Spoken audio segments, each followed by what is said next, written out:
Language is such an interesting concept to me. I was sitting here thinking about my awareness and my stream of consciousness in the context of language. And what I mean by awareness or stream of consciousness is just the awareness that you're using right now to perceive these words. And as I say the words, depending on what I'm discussing, you will imagine or imagery will be created in your mind's eye or stream of consciousness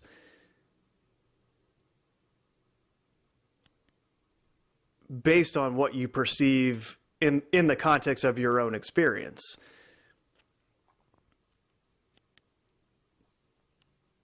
And it's so interesting how the very word that we have been given to describe data is information.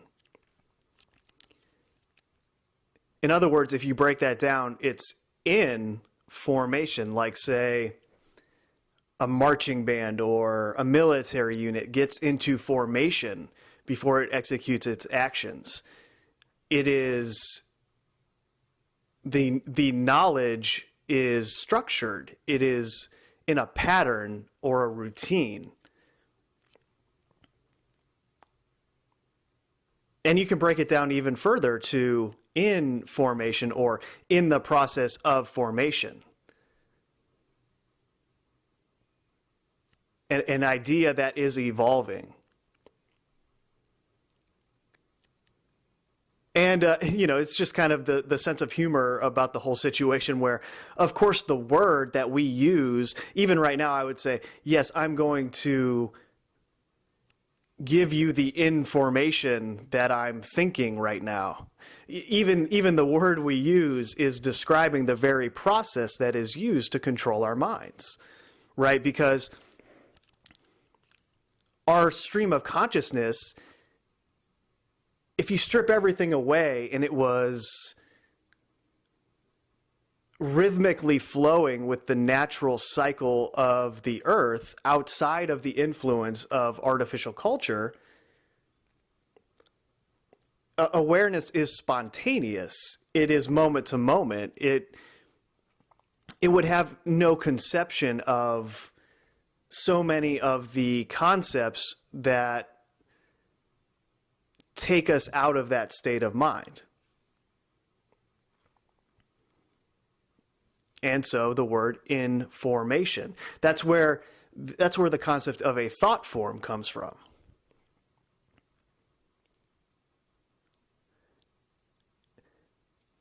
And a thought form is a difficult concept because, well, it's not a difficult concept when you're discussing things that are demonstrable in the physical world. Like if I said the word, orange, immediately in your stream of consciousness or awareness, an image of an orange is produced. Depending on your own experience with oranges, like maybe you recently ate an orange and you peeled it and you separated the individual slices and put it in a bowl. Well, if that was your most recent experience with an orange, then maybe that's the image that pops in your head.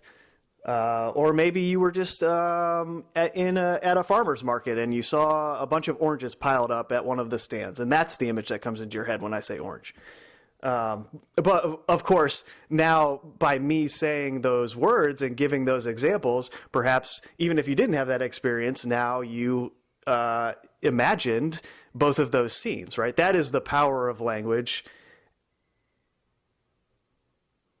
as it relates to manipulating what you view as possible.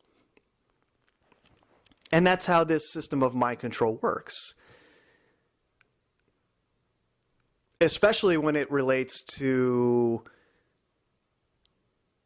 more abstract concepts like spirituality, or or religion, where they're talking about ideas that aren't necessarily reproducible in the physical world. And that's when understanding how our stream of consciousness operates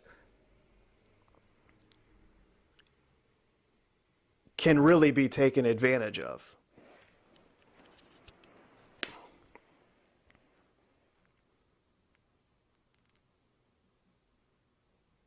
It is in formation, it's structure, right? It's putting an idea into the collective awareness, in forming an idea or a concept into collective awareness. And then when enough individual fractals of collective awareness assimilate or magnetically bond to that thought form, it becomes a living entity, essentially. It is then birthed into physical reality in whatever shape or form that thought form entailed. I mean, money is a perfect example of this, where a certain thought form or concept was implanted into collective awareness, and then through repeating patterns and structure and routine, collective awareness was made to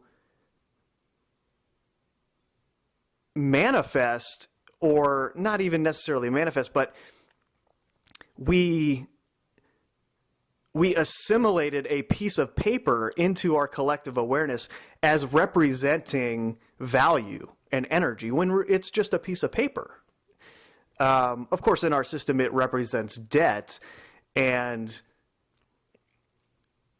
because money is debt and then it is backed by the government, which is backed by people, then the debt represents human energy, and we have convinced ourselves through this process of manipulating our collective awareness that piece of paper represents something that it doesn't.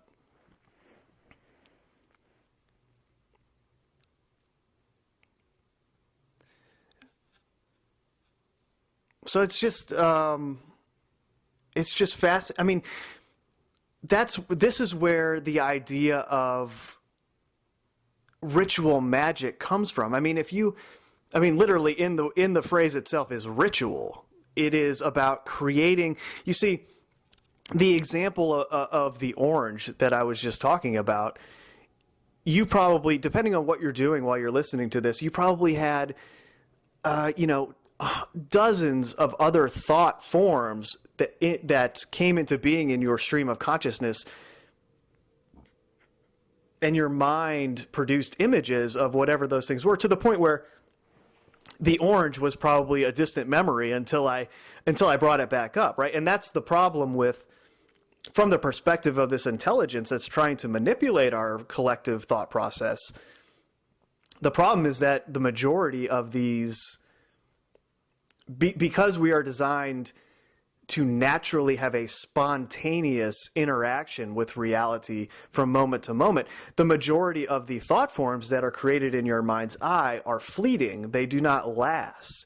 So the idea of ritual magic is putting your intent into, which the intent would be to control our minds, putting your intent into a process or a routine or a ritual that cements a fleeting thought form into a concrete thought form that is then viewed as just the way it is. I mean, that's what religion is, right? That's what a church is. Look at what they do in a church, right? It is, first of all, language, mindlessly mouthing these words that were given to us in the first place. But then the church itself is just one long routine. It's no different than, like I said, the marching band or the military unit that has its routine and its structure that it goes through. over and over and over and over again to the point where it becomes second nature.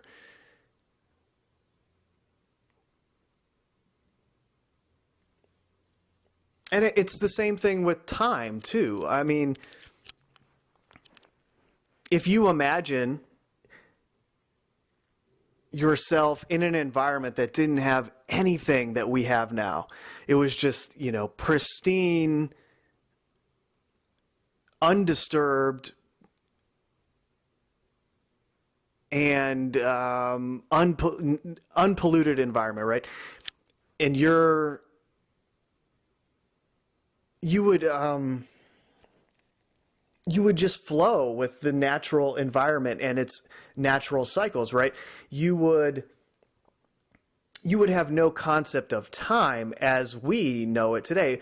The only concept you would have would be the natural cycle of, like, say, sunrise, sunset, maybe if you were by the ocean, the movement of the tides.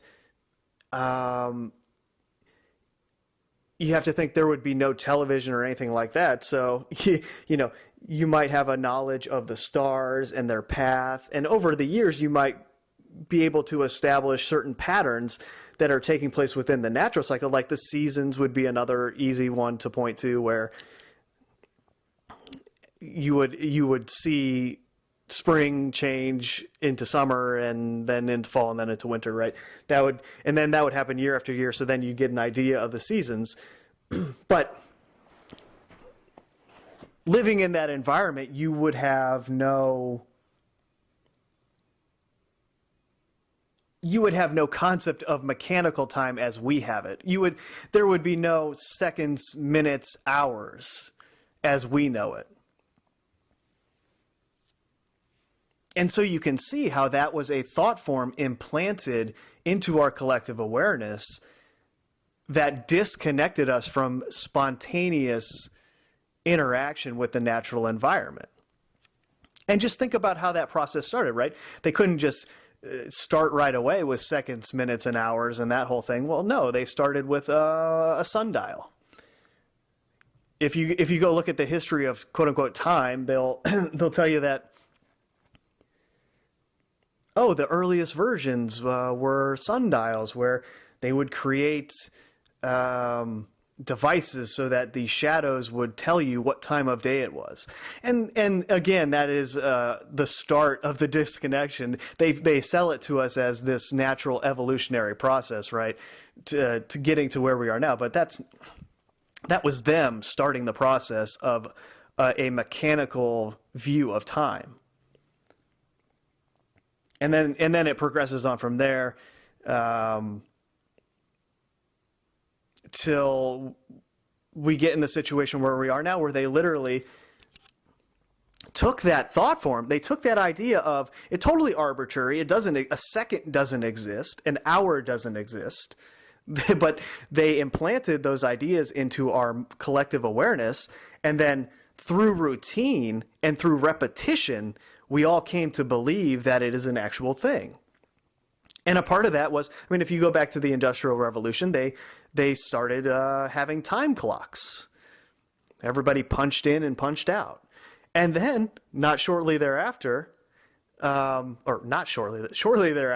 they put actual clocks on people's wrists and made it a standard thing in society where people actually put this thought form in physical reality onto their body. And then they have the time, and this artificial concept that everyone is. Do you have the time? Hey, do you know what time it is? Well, it's and people. There's a lot of people that talk about spiritual topics who will say, well, time doesn't really exist. And it's like, yes and no. Our concept of it, as I was saying, in seconds, minutes, and hours doesn't exist. That's true. But our stream of consciousness is still existing moment to moment. Sure, it's always the now, but there is a progression of nows, right? And you progress from being a baby to an old man, or an old woman. So there is a linear progression of those now moments, and that is seen in the cycles of nature that you would naturally observe if you were in that environment without the concept of mechanical time. But yeah, time is just a fascinating concept in that respect, because you can see how the manipulation would start, right?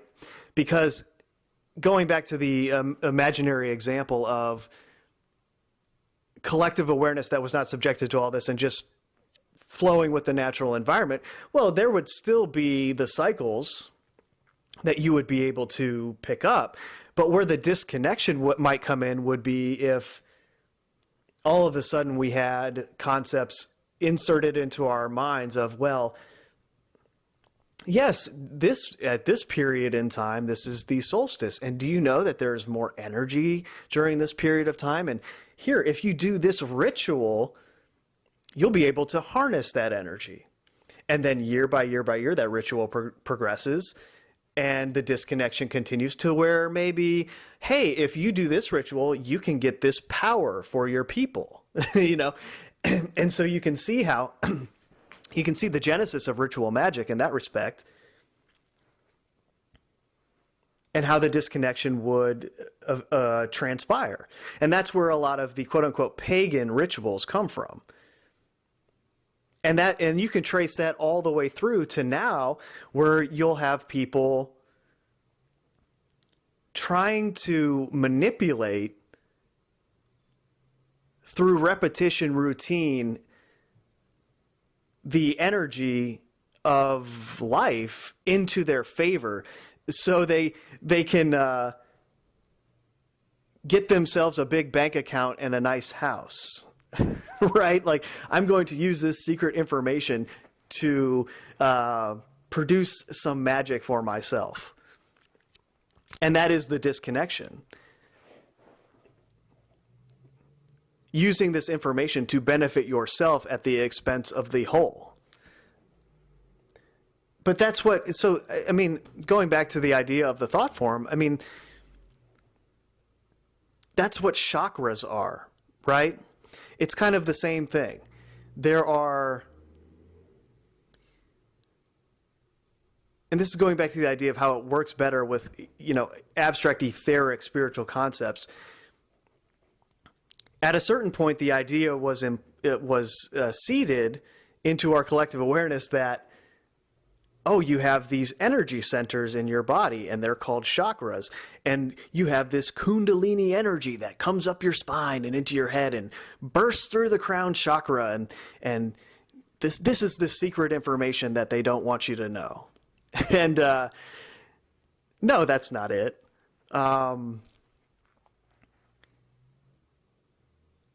Sure, your organs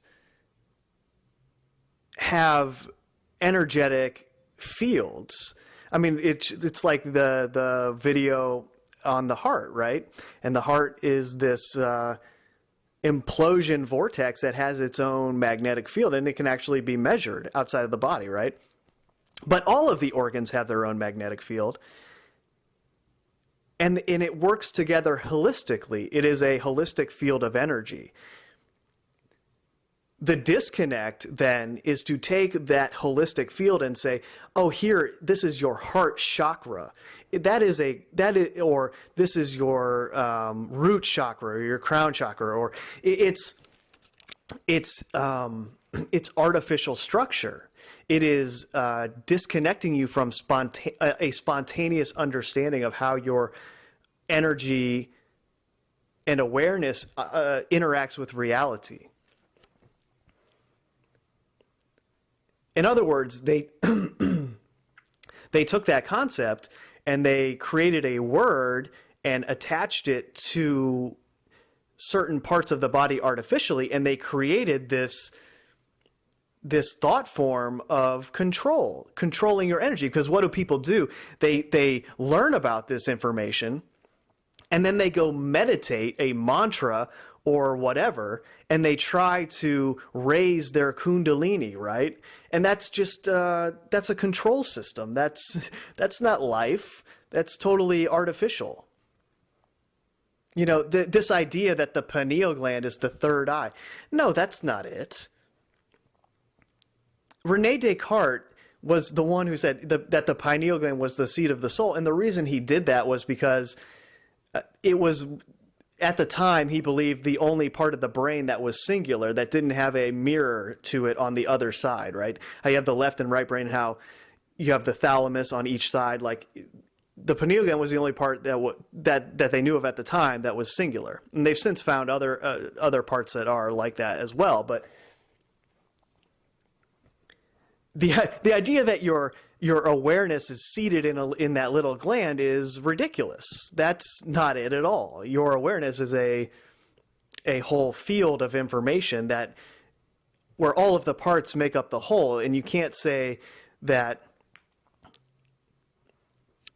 you know, your soul is contained in that little gland. Well, and then of course people will say, going on with the thought form, they'll say, well, DMT is produced by the pineal gland. And no, it's not. It has never been proven that DMT is actually produced by the pineal gland. DMT is endogenous to the body, just meaning it is pre-existing. It exists within the body. And our stomachs have a natural enzyme that digests the DMT, so we're not walking around tripping balls 24 hours a day, you know? But then people will point to Rick Strassman and say, well, look at the studies that Rick Strassman did on DMT. And yeah, he did some studies on that, but he never proved that DMT actually was produced by the pineal gland, first of all. And second of all, there's such a cognitive dissonance here because the Scottish Rite Freemasons, I mean, Rick Strassman states this in his book, the Scottish Rite Freemasons were responsible for that study coming into being because he didn't have the money to get it done, and they came in with a huge donation that helped it happen. And yet, if you go to the majority of these videos on YouTube that are talking about DMT and the pineal gland, or even, you know, like Joe Rogan, I mean, come on. He's the one who narrated the DMT Spirit Molecule documentary based on Strassman's work, and he's an obvious gatekeeper and agent. But a lot of these videos would just be saying how evil the Masons are. Oh, the Masons are controlling everything. And it's like, well, dude, if that's the case, then why are you using the very same information that they have given you as well about the DMT and the pineal gland and all of that? Which is not to say that DMT doesn't have an effect on your consciousness in the same way that psilocybin mushrooms do, but it's kind of like ayahuasca, you know. There's a whole special process where, a certain vine and a certain root were put together in a certain way that produces this brew that disables the enzyme in your stomach so that the DMT can actually flood your system and produce the results that are produced during an ayahuasca trip. But it's like, man, who figured that out, right? Where did that information come from? I guess maybe somebody ate a psilocybin mushroom at some point and they got that vision for how to produce ayahuasca as well. I don't know. In any event, it's just kind of like crazy to think about. Where did that come from? But getting back to the idea of chakras and kundalini and the third eye, it's artificial structure on the concept of what we were talking about earlier about your spontaneous stream of consciousness and the visual imagery that is produced in your mind's eye. Like, yeah, sure, because that image is taking place within the confines of the brain, or at least that's how you perceive it. It's tempting to say that is where awareness resides, but it's a holistic thing where everything's working together, and that's what the chakras are designed to do, right? And there's all sorts of variations on this now. Where like there's a guy out there who talks about how, oh yeah, the chakras are actually an alien implant. They implanted those into your into your energy body, and they're actually demonic. And I just kind of laugh like, well, that's kind of true and not true, right? Like this guy puts the image in your mind of these galactic, interdimensional, right, entities that, or aliens from the Galactic Federation of Light that that implanted us with, or no, I think the Galactic Federation of Light is like the good aliens that are here to, like the Palladians and the Blue Avians and all that, you know, white hat, black hat garbage that people talk about on the internet. But anyway, the idea is that these were implanted into our bodies and they're not natural. And it's like, well, yeah, that's true and not true, right? No, it was a thought form that was put into collective awareness that was then made real by a certain number of its individual fractals, or us, assimilating or magnetically bonding to that thought form and charging it to the extent where it starts to exist beyond the existence of any one person. It becomes its own thing, you know, to the point where if somebody who was a transcendental meditation student for 40 years and they were really heavily indoctrinated with this information, if they die, the actual thought form itself of the chakras and kundalini and the third eye and all that stuff still exists, right? To where anybody could tap into it thereafter, right? It takes on a life of its own because so many people believe it is legitimate. And of course, it's the same exact thing with all of the religions, right? What did they do? They implanted a thought form into the minds of collective awareness that there is this character named Jesus Christ who died for your sins and was the Son of God. And you know the whole story. I don't need to tell you the whole story. But they literally implant this idea, this concept into collective awareness to where people start worshiping that character's name and praying this fake language to this character to save them. It's insanity. I mean, it is totally insane. But you can see how it's two sides to the same coin, you know. The chakra idea and the kundalini and Jesus Christ and of course then there's so many I can't think of the word for it, permutations of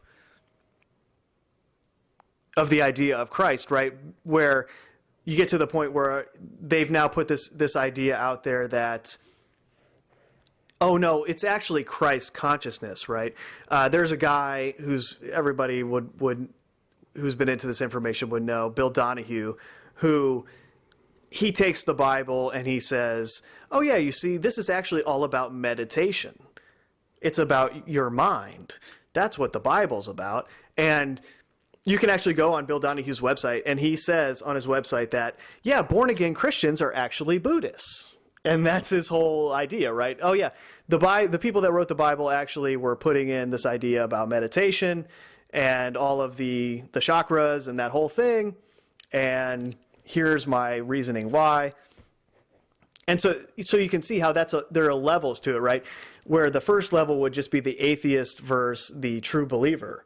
And then you go on from there to the people that can see through both of those. And then they say, you know, then they're kind of looking into the Eastern ideas of spirituality. And then it's very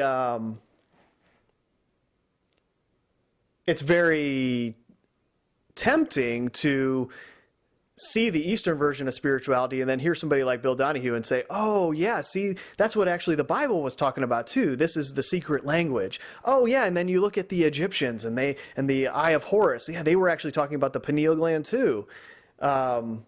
But the whole thing is a script. It's each and every one of them is a thought form. It's information. It is an idea that is structure and was designed to disconnect you from spontaneous interaction moment to moment with the natural environment. right? It doesn't matter if you go to church and you engage in this insane ritual where you're actually taking the body, the metaphorical body of quote unquote Christ, and drinking his blood in the ritual, and you're saying all of these prayers, repeating them over and over and over and over again. I mean, I can still recite the Our Father prayer to this day because of that. That's power right there. That's how you manipulate minds. And the chakras and the kundalini and the transcendental meditation and just meditation in general. It doesn't matter if you're trying to quiet the mind by using no words, or if you're using words to pray to God, right? It's the same thing. You're using a routine, you're using a pattern, you're using structure to manipulate your concept of what is taking place in that moment, which is anti-nature and anti-life. It's not alive, it's dead. I mean, what a crazy situation we're in, And I'm not picking on any type of religion. They're all the same, or any type of spiritual philosophy. They're all egregores. I mean, look, the Muslims, they get down on their knees and lift their hands up and down in the air 5 times a day to a different imaginary construct called Allah. And Muhammad. And the Jews do the same thing with all of their rituals. All the Abrahamic faiths are like that. And all of the religions of the East are similar. I mean, at least martial artists are a derivative of these philosophies. And the martial artists at the very highest levels understand how to manipulate their energy, right? They would call it chi, or depending on the tradition that you're talking about, which of course is based on this idea of artificially structuralizing your energetic field, to the point where a martial artist would tell you that he can make his hands go cold on command once he reaches a certain level of understanding. But of course, how did he reach that level of understanding? Well, he implemented a system, a belief system, a routine, a pattern, and practice it over many, many, many years. And then he produces this result. And then to the mind of somebody who can't even conceive of that, it seems it might as well be magic, right? And again, that's where ritual magic comes from. I mean, martial arts is a form of ritual magic in the same way that Crowley was doing it, or any of these other characters. I just said the word. That's why it's called a belief system. A belief system, I guess that's the best way to view what a thought form turns into when enough people or enough individual streams of consciousness magnetically bond to it, and it takes on a life of its own. Then it's just a belief system. It's a thing, an entity that exists. I mean, a corporation is a perfect example of that too, right? That was an idea, a thought form that was placed into collective awareness that eventually, through that process, manifested into physical reality when it does not exist in its natural state. It was put onto pieces of paper in this fake language, the idea that this entity could exist that would shield actual real people from liability within the legal system, and it would get rights of its own and exist. I mean, that's magic, right? A corporation is a magical entity. It's an idea, a thought form. It's in formation, right? And when you get an idea of what I'm talking about here, you can really see how misguided the entire internet is. I mean, everybody thinks that oh my gosh, there are people, speaking of the chakra thing, there are people now who, you can go onto YouTube and find people that are removing their chakras, right? They are going through a procedure where they're saying, okay, I'm removing these chakras. And then, okay, this is a good example, because on the other side, you have all of the people that have magnetically bonded to that chakra thought form, and they are convinced that they exist. And so they look at these people saying, I'm removing my chakras. First of all, they would say, oh, that's not possible. You're deluding yourself. And second of all, they would say, oh, that's so dangerous. You shouldn't do that. Don't do it. That's evil, right? And then at the same time, you have all of the people buying into or magnetically bonding to the Jesus Christ thought form, saying, oh, no, actually, those chakras are evil. That's evil. That's you'll get a demon if you do that, right? So there's so many layers to it. It's all so intricately woven together. But anyway, and then on top of that, there are now people that are on the internet actually doing blood over intent rituals to remove their chakras. They are literally writing down with this fake language, which is no different than a prayer. It's an incantation. It's, they write down the words, like whatever their intention is, and then they actually spill their blood over it. They're doing rituals now on the internet about this stuff. It's crazy. I mean, we're in trouble, man. Like this. Right. And that's how I see it in my mind's eye. Right. It's all of these competing informational fields of awareness. And that's where the idea of a morphogenetic field really comes from. It's information. It's evolving. And they are the most effective when it's based on concepts that are solely abstract in the mind. Right. When it comes to ideas of things that are not easily perceivable by our five senses. Oh, and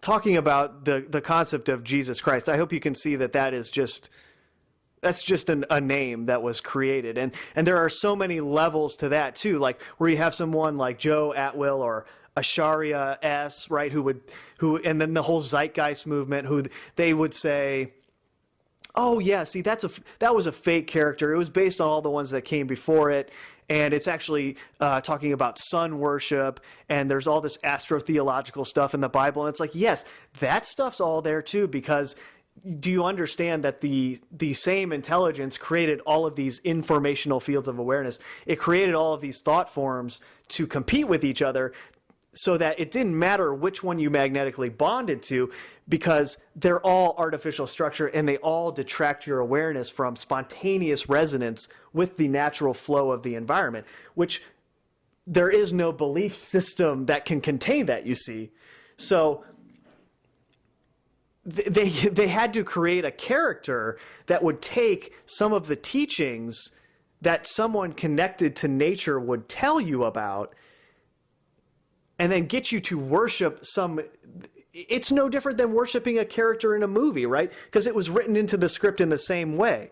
The problem is that people that I mentioned that talk about this idea of Jesus Christ, well, they say it like, oh yeah, that's all made up. And then there's no truth to any of it or anything said in the Bible. And it's like, no, that's such a simplistic way to view it. There's a lot of truth in the Bible. There's a lot of really powerful parables in the Bible, the same way that there's a lot of really powerful concepts in Buddhism or Hinduism or Islam or, whatever religion you want to, the Tao, like whatever religion you want to talk about, or whatever religion, it shouldn't even be the word we use to describe it anymore, because it should be informational belief system, or there's got to be a better word for that. Like, but anyway, that's the game. Like, yeah, of course you can point to the Bible and say, oh, look, it's got all this astro-theological information. That means that it's all a metaphor. Right? That's what Santos Bonacci does. Or you look at what Bill Donahue does and you say, oh yeah, it's all a metaphor for meditation, which those two are related, right? What those two teach.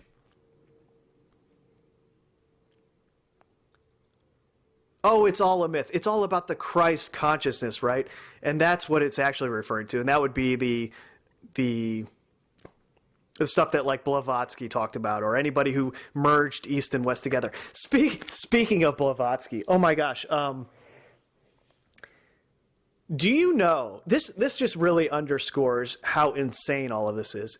Do you know that in Blavatsky's writings, now I don't remember the exact number off the top of my head, but I know it's in the thousands.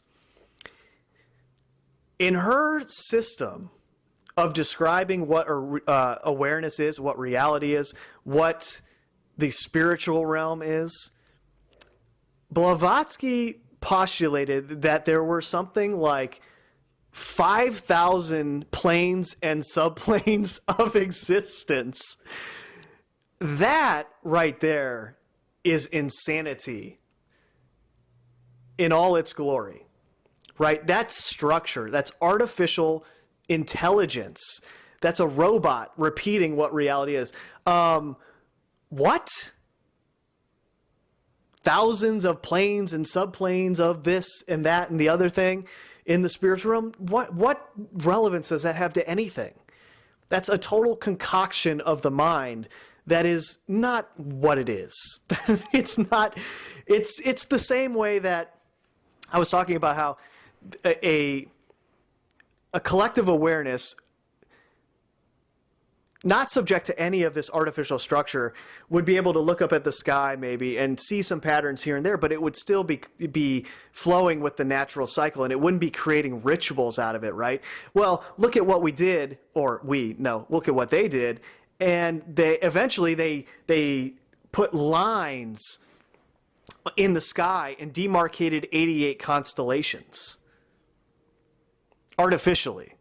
And then that's what they created astro-theology out of. That's what they created this whole system of the cycles of the planets and astrology, and that whole thing is an artificial structure just like everything else. It doesn't mean that the planets don't move and they don't have their own cycles, but the system itself, you see, that what they do is they always take the truth and they create a system out of it that is robotic and mechanized and thus disconnected from life. And it doesn't matter which system you magnetically bond to. If you bond to it, you're not going to get it. You're just not going to be connected to life, because those belief systems are designed by their very nature to disconnect you. I mean, speaking of drawing lines in the sky to artificially create the 88 constellations, look at what they did with the land, right? At some point, the idea or thought form was implanted into our collective stream of consciousness that the land could be owned. And in order to reinforce this idea, they started drawing lines on maps over the land which represented the land, that stated that, yes, this is my territory and that's your territory. Right? They placed this artificial structure over the land, and then through repetition and routine and all of the other systems that reinforce that idea, right? The legal system reinforces the boundary lines that are imaginarily drawn on the maps. The money system reinforces the exchange of those properties between different parties. It's all one system, of course, but that is one aspect of it. You know, they drew imaginary lines in the sky and created 88 constellations, and then they drew imaginary lines on the map to create all these territories, which then, of course, further leads to the war paradigm, where they implant ideas that lead to us willingly fighting another territory, another imaginary construct, for whatever is within the confines of that artificial construct. It is insane. And then it goes back to language, right? Because what do we call those territories? We call them states, nation states, city states. And what do we say if, for example, I were to say, I'm in a very good state of being right now, what kind of mental state are you in? Do you see how it's the same word, right? It's referring to a state of mind, which is all that a state is. It's a mental construct, you see, that like a corporation exists only on paper. That is structure in a perfect example of it. You take the natural environment and you structuralize it in this artificial way. And then everything flows from that. I mean, that was one of, along with time and money, that was, or mechanical time and money, that was one of the first things that started this disconnect from the earth and the natural environment, was drawing these fake lines on maps, and then everything progressed from there.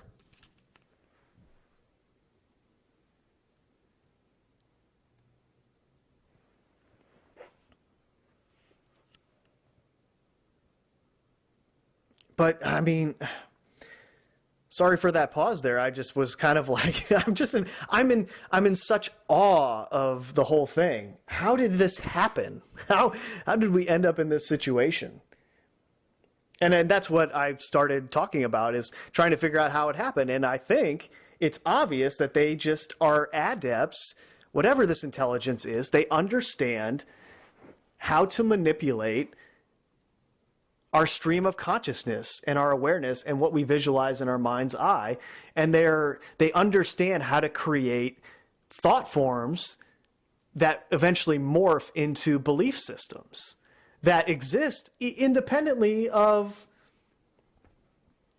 any one of us. And of course, that's the danger, right? That's the danger of the internet. You know, it's funny, right? They refer to this as the information age, right? The age that is in formation. And you can take it both the ways that I broke it down earlier, which is structure, information, and then also the process in the process of formation. So the internet is proliferating information like it's never been done before, that we know of. And so that could be a dangerous thing if people figured out what was actually going on, because if enough people detached their and no longer magnetically bonded with, say, the Jesus Christ thought form, well, you know, that could produce a lot of problems. And of course, that's in the sense that the thought form might eventually die. It might just die out. And you see, that's what they do, right? They strategize for that, and they build that into their plan, to where a part of the agenda going forward is blaming Christianity for a lot of what has taken place, and discrediting the whole idea of anyone who would come into this reality and teach you some of the things that they have their character Christ say that are totally 100% true.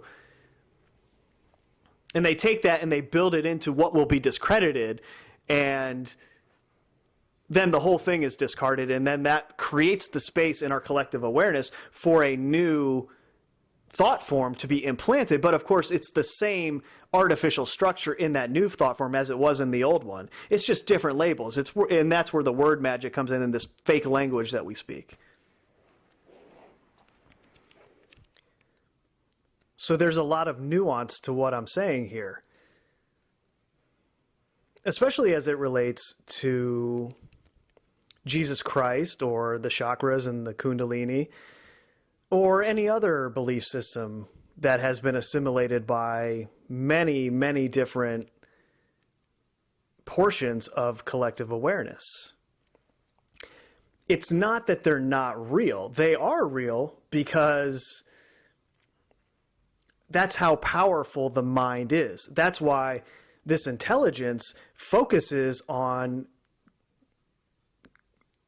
attempting to steer our collective stream of consciousness, because our minds are so powerful and they can create anything that they imagine. That is the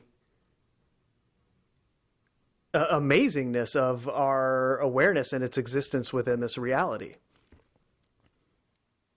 In other words, somebody that had magnetically bonded to any of these belief systems, like, for example, the the chakra belief system. A quote unquote energy worker could come up to me and say, okay, I'm going to manipulate your chakras. And because of the power of the mind and the thought form, they might actually be able to manipulate my energy into those contrived energy centers. But from my perspective, the chakras do not exist. It's a word that is attempting to artificially structuralize the flowing field of energy that is my awareness. But because so many other individual streams of consciousness have bonded to that belief system, it takes on a life of its own almost, to where it exists. And it's the same thing with the Jesus Christ thought form, to where somebody, by tapping into that thought form, they convince themselves that everything associated with the thought form is real. And because so many people and so much collective awareness and thus power has adopted or assimilated the same belief system, well, then some of that can manifest in physical reality. To the point where you can read stories about people saying how they were attacked by a quote unquote demon and they used the name of Jesus Christ to dispel the demon. And it's like, well, yeah, of course you will be able to do that because the thought form has a power of its own. So I don't mean, that's my way of saying I don't mean to offend you by contextualizing the name Jesus Christ the way that I am. It's just, I mean, it is what it is. What am I going to do? Lie to you? Lie to myself about it? I mean, it's obvious what that is, which is to say, it doesn't mean that a lot of what they have written into that character's script wasn't taken from the truth. A lot, almost everything is they take a version of the truth, or they take the truth and create a version of it that is not quite it, which will ultimately lead you astray. And that is the power of the mind. That's the power of manipulating thought forms and information. That is information. You know, that's it.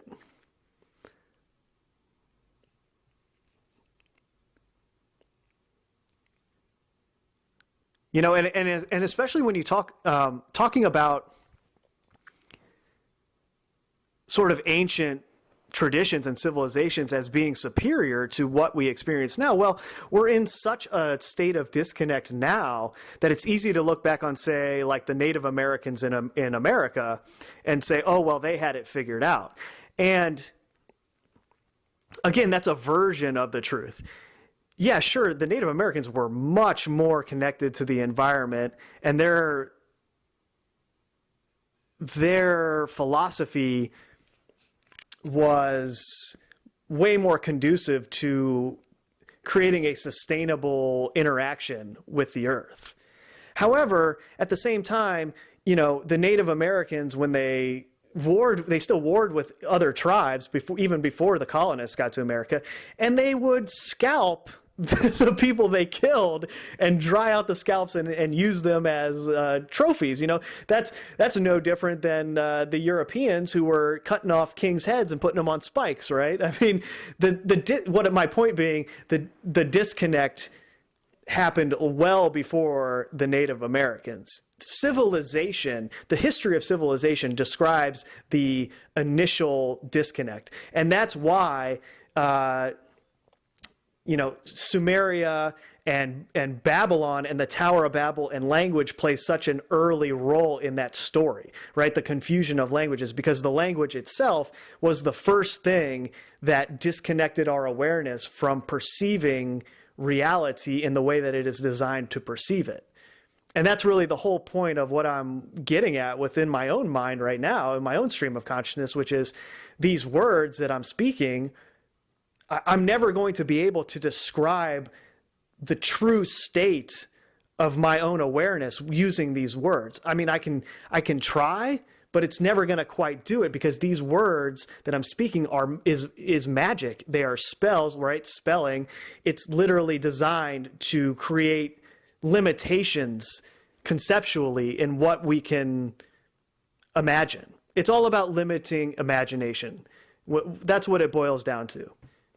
Anytime you encounter an idea, just think about information.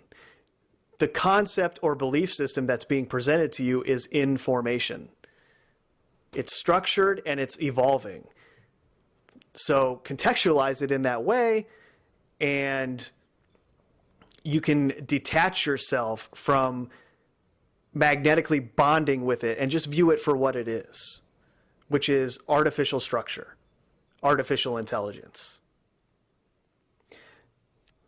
So I'd be really interested to see what would happen if all of us just discarded every belief system possible, discarded all structure, discarded any thought form or belief system that was trying to impose artificial structure onto reality. You know, there's that old cliche, God helps those who help themselves. And it's a cliche because it's true. You know, I don't pray to God. I don't ask God for anything. What more could I ask for than what has already been given to me?